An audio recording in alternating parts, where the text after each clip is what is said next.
Our hero discovers the unexpected surroundings as the adventure begins near the lake. He had a flashback of himself riding a scooter when a vending machine in front of him came loose and crashed into him.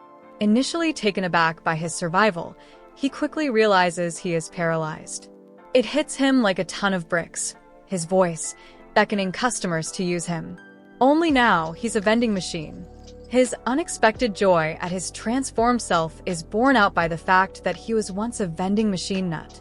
His new shape may be an issue, but he loves his cheap products and stylish style. After considering if his transformation into the thing he loved was a divine intervention, he ultimately chooses to accept reality as it is. He can communicate with other vending machines by saying things like, "Insert coin and thanks for buying." As he attempts to adapt to his new physique, he considers his other options. Upon noticing some writing, he deduces that these are the products that he is selling. Mineral water and corn soup are the sole goods available at the moment. He finds that he has 1,000 points and hears a voice informing him he can change the objects by spending them. He finds out that points can be turned into money, which may be used to buy more things, change the ones sold, or even unlock new functionalities. As he digs more, he finds out that the points can be used to preserve food at varying temperatures and even thaw frozen meals. He takes stock of his possessions and discovers a variety of things he would have purchased from vending machines in his lifetime. He spends 10 points to try switching to milk tea as his item, and the teas materialize within him. It appears that he can earn 1 point for every 100 yen. As he gains self-awareness, he discovers that he can power himself without electricity, but instead uses his points.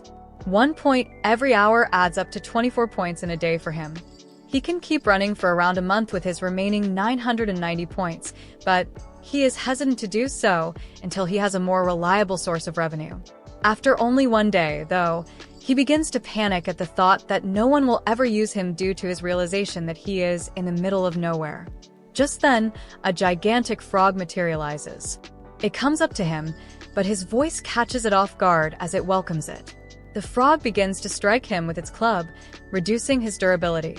He discovers that his usability will be rendered useless once his durability drops to 0. As the frog continues to assault him, he can feel his durability dwindling.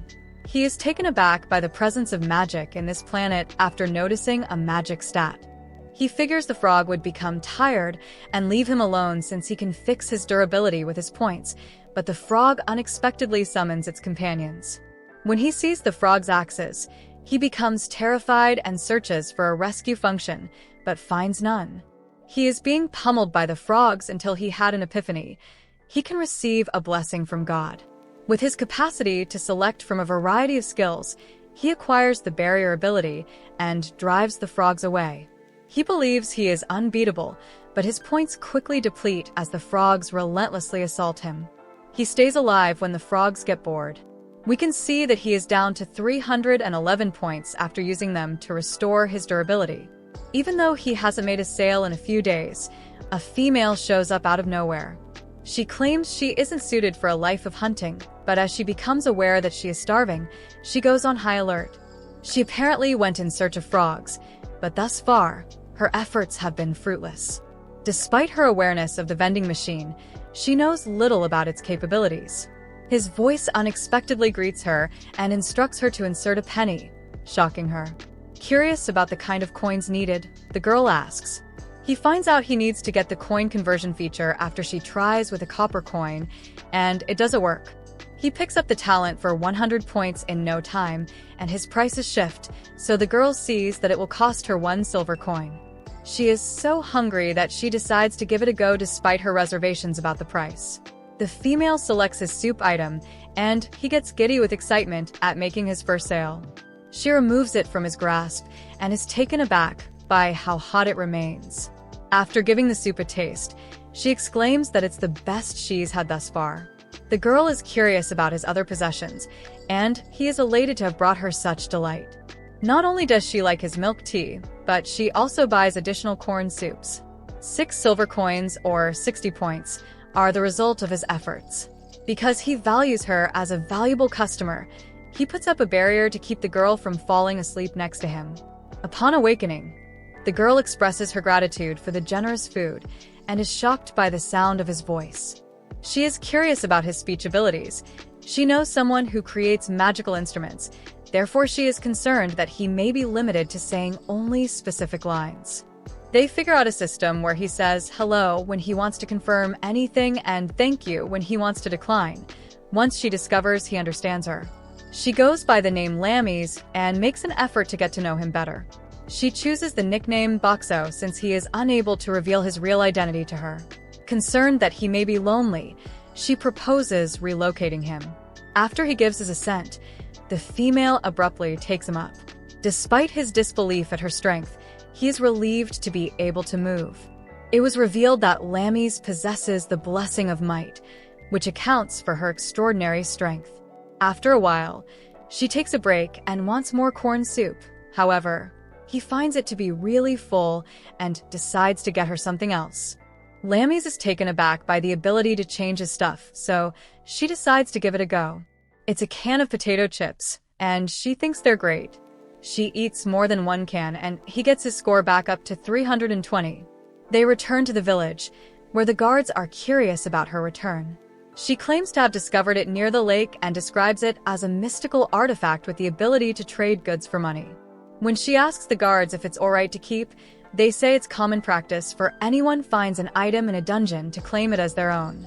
Since Boxo can still see the sky, he dismisses the idea that they are in a dungeon as implausible. His ability to communicate surprises the guards, who fear he may be sold for a high price. However, Lammies explains that she is escorting him to see a friend. After trying one of his products, the guards are so thrilled that they buy everything he sells. Boxo feels that things are looking up when they told Lammies to drop over every so often. Lammies sees a girl being bullied as soon as they enter the village. Even though she manages to knock out one of the thugs, she is unable to hit the man, despite her power. Lammies makes sure the girl is okay as the males decide to flee. Manami, relieved that Lammies made it back to the inn unscathed, rushes to see her. It appears that other hunters abandoned Lammies, but Manami assures her that she has helped spread negative rumors about them. Lammies insists he is quite helpful, but she shifts her focus to Boxo and worries that he has brought back more junk. While Lammies gets him ready to go outdoors, Manami is already planning to take Boxo to the surface to impress her friend, but she is worried about affording the transfer circle. Their ability to view the sky belies their seeming location in the Clear Flow Lake dungeon. Apparently, a transfer circle is necessary for departure, but Lammies appears to have spent all her money on his possessions. In her message to Lammies, Manami encourages her to work at her inn and hopes that Boxo will bring in some business. People are quickly drawn to his high-quality things, and he manages to sell a substantial amount. During the night, Lammies escorts him to the gate guards, but as time goes on, they get tired of his possessions, prompting him to consider adding new ones. He appears to have sold 400 plus products and has 3,000 plus points now. When the guard notices the new object, he is taken aback by his sudden radiance. Though it's pricey at 3 silver coins, the guard is eager to try something different. They are confused about how to consume it, but thankfully, the container has directions. In fact, it's stew, and the guards are so taken by the flavor that they want to stock up. A few days later, the villagers start talking about his new product, and it appears to be quite popular. However, he disables it during the day to avoid competing with the inn's restaurant. The girl Lammies rescued comes running over to him, but she is startled by his voice and flings a pebble at him before fleeing. Day and night, Lammies escorts him to the guards. Along the way, she strikes up a conversation with him. She wishes they could have a meaningful conversation someday, which is why they must visit her surface-level acquaintance. Being reborn as a vending machine isn't that horrible, according to Lammies, who is happy to have discovered him. The following day, a bear confronts Boxo, who is afraid. However, to his surprise, the bear turns out to be the director of the Hunters Association. Upon witnessing Boxo, he is so impressed that he goes to seek their assistance. He invites them to join him on their mission to destroy the frog monster's headquarters. The director assures the hunters that Boxo will keep them safe and explains that his ability to bring warm, ready-to-eat meals on the go would be important, despite Boxo's inability to fight. Lammy's questions his motivation for bringing Boxo. Even though Lammy's isn't quite convinced, Boxo agrees to accompany them since he fears the town could be in danger if they disregard the frog creatures. They leave 3 days later, and we find out that the frogs are extremely numerous because it appears to be their breeding season. The director claims that the villagers are taking extra precautions to safeguard the transfer circle in their town, as it serves as a key for entering and exiting the dungeon. In addition to the village hunters, a band of outlaws called the Misfits are also participating in this raid in the hopes of making a quick buck. As the hunters pause for a breather, Lammy's lowers Boxo. One of the hunters approaches her and reassures her that they are only protecting them. After Lammy's explains how to use Boxo, he expresses interest in visiting him. An impression is left on the man by the packaging as he decides to give it a try, selecting a lemon tea. The dude gives it a go and thinks it tastes great. Lammy's points out that Boxo appears to simply restock himself, which answers his question about where it all comes from. The man's interest grows, prompting him to summon his vice captain, Philmina. She calls him Captain Kelroy, which surprises Boxo because he didn't know he was the boss. Because Kelroy considers Philmina an authority on magical implements, he approaches her to find out more about Boxo. She examines him, but she describes him as a block of iron because she doesn't feel any magical force emanating from him. Philmina proposes that it might be the power of a blessing, but she thinks it's implausible, and Kelroy brings up the fact that he appears to magically replenish himself, speculating that the objects could be coming from another dimension. Kelroy finds himself perplexed by the situation, but ultimately chooses to appreciate his presence. As soon as the director announces that they will be spending the night camping, Boxo seizes the opportunity to show off. He has added cup noodles to his inventory for this expedition, and everyone is lining up to buy from him. The whole group thinks it's tasty, and Boxo notices that one of the girls has quite the appetite. She becomes acquainted with Lammy's and goes by the name Sway when they first meet. The director meets up with them later that night, and he informs Lammy's that the frog den is around 3 hours distant. He offers her the option to remain in the camp or go out onto the battlefield with the hunters.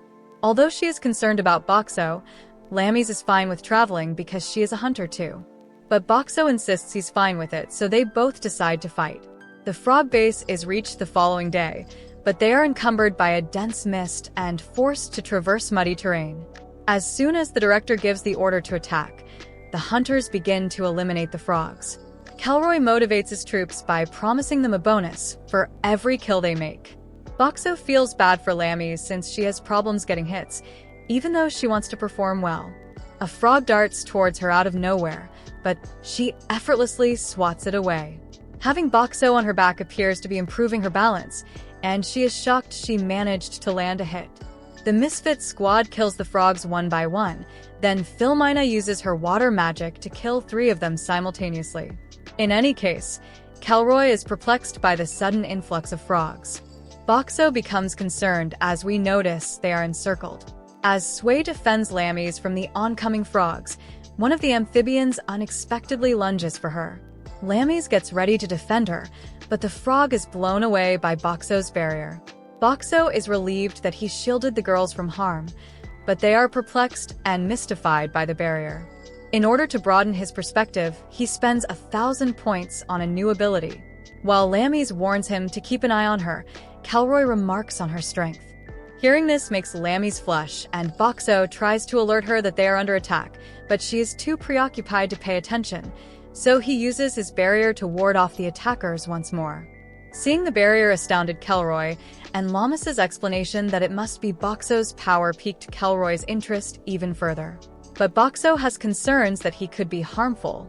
After defeating every frog, Kelroy orders his men to clip their tongues in order to collect payment from the association. Kelroy accuses himself of being captain to avoid dealing with the disgusting situation, leading his teammates to accuse him of being a dictator, even though Philmina begs him to intervene, describing it as disgusting. After asking themselves what to do next, Kelroy proposes that they join the fight on the front lines. Their duty is to safeguard the Lamas and Boxo, Philmina reminds him. While Philmina implies that Lamas should decide, Kelroy wants to increase their income so that he can offer them all a bonus. Calroy implores Llamas to accompany the hunters to the front lines, and Llamas gladly agrees. A number of hunters get injuries as they eliminate further frogs. Boxo considers how he may lend a hand as the Llamas pull them to the wagon. He has a brilliant idea and chooses to offer them free drinks. The director expresses gratitude to Calroy for rescuing the hunters, and the hunters are pleased to have him. Thank you for watching to this point. This is not the end. For part 2, don't forget to like and subscribe. We got other interesting anime recaps for you. Choose the left or the right video.